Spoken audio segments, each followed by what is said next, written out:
ഇപ്പോൾ ഇത് കാണുന്നവർക്ക് ആർക്കെങ്കിലും ഡൗട്ട് തോന്നുകയാണ്, എനിക്ക് PCOS ഉണ്ടോ എന്ന് ഡൗട്ട് തോന്നുകയാണ്. അപ്പോൾ ഏതൊക്കെ 5-10 ഒരു സിംറ്റംസ് അത് കണ്ടു കഴിഞ്ഞാൽ അത് ചെക്ക് ചെയ്യുന്നത് നല്ലതായിരിക്കും എന്നുള്ള ഒരു. ഓക്കെ. അപ്പോൾ PCOS ഉള്ളവരുടെ സിംറ്റംസ് യങ് ഏജിൽ കോമൺ ആയിട്ട് പീരിയഡ് തെറ്റി വരിക, മെൻസസ് ഒന്നില്ലെങ്കിൽ വൈകി വരിക, 35 ദിവസം 45 ദിവസം അല്ലെങ്കിൽ 2 മാസം 3 മാസം തെറ്റി വരുന്ന പീരിയഡ്സ്.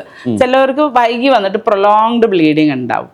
പിന്നെ ഉള്ളത് അവർക്ക് മുഖക്കുരു, നിറയെ മുഖക്കുരു ഉണ്ടാവുന്നത്. ഫേഷ്യൽ ഹെയർ, ഈ അപ്പർ ലിപ്പ് ലോവർ ലിപ്പ് ഇവിടെയൊക്കെ ഹെയർ ഇവിടേക്കൊക്കെ ഇങ്ങനെ ഗ്രോ ചെയ്യും ചിലവരുടെ നെറ്റിയിലേക്ക്.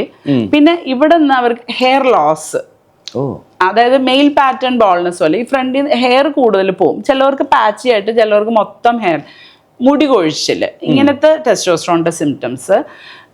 ഇൻഫെർട്ടിലിറ്റി, പ്രഗ്നന്റ് ആവുന്നില്ല എങ്കിൽ പലർക്കും ഈ സെക്ഷൽ ഡിസ്ഫങ്ഷൻ, താല്പര്യമില്ല, ലൂബ്രിക്കേഷൻ ഇല്ല, വേദന, അതൊക്കെ ഒരു സിംറ്റം ആയിട്ട് കാണാറുണ്ട്. പിന്നെ സൈക്കോളജിക്കൽ സിംറ്റം, നിങ്ങൾക്ക് എളുപ്പം ടെൻഷൻ അടിക്കുന്ന സ്വഭാവമാണ്, ആങ്സൈറ്റി, ഡിപ്രഷൻ, അല്ലെങ്കിൽ മൂഡ് ഇങ്ങനെ മാറിക്കൊണ്ടിരിക്കുക, 1 മിനിറ്റ് സന്തോഷം 1 മിനിറ്റ് സങ്കടം, അല്ലെങ്കിൽ പെട്ടെന്ന് ദേഷ്യം വരിക, അങ്ങനെയുള്ള സൈക്കോളജിക്കൽ സിംറ്റംസ്. ചിലവർക്ക് സൂയിസൈഡൽ ടെൻഡൻസി ഉണ്ട്.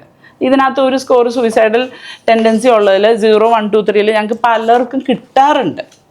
പിന്നെ ഉള്ളത് ഈ ലെത്താജി സ്ലീപ്പ് ഡിസോർഡർ, ഈ ഉറക്കത്തിൻ്റെ പ്രശ്നം ഭയങ്കര കോമണാണ്. ചില ജനറ്റിക് ഡിഫക്ട്സ് ഉള്ളതുകൊണ്ട് ഉറക്കത്തിൻ്റെ പ്രോബ്ലം ഉണ്ട്. അത് നമ്മൾ സ്പെസിഫിക്കലി ഈ കൗൺസിലിംഗ് ചെയ്യുമ്പം ഒരു കൗൺസിലിംഗ് സ്ലീപ്പിനെ കുറിച്ചാണ്.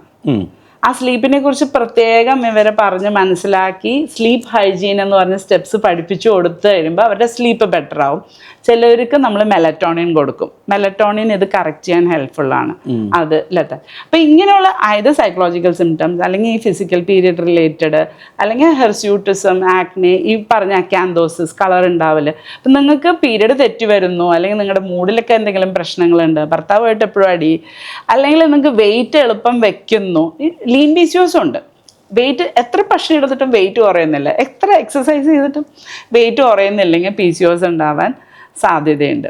അല്ലെങ്കിൽ പ്രഗ്നൻസിയിലുള്ള കോംപ്ലിക്കേഷൻ, റിപ്പീറ്റഡ് അബോർഷൻസ്, കുട്ടികൾക്ക് അബ്നോർമാലിറ്റി, അങ്ങനെയുള്ള ഇതിലെല്ലാം PCOSന്റെ ചാൻസ് ഉണ്ട്.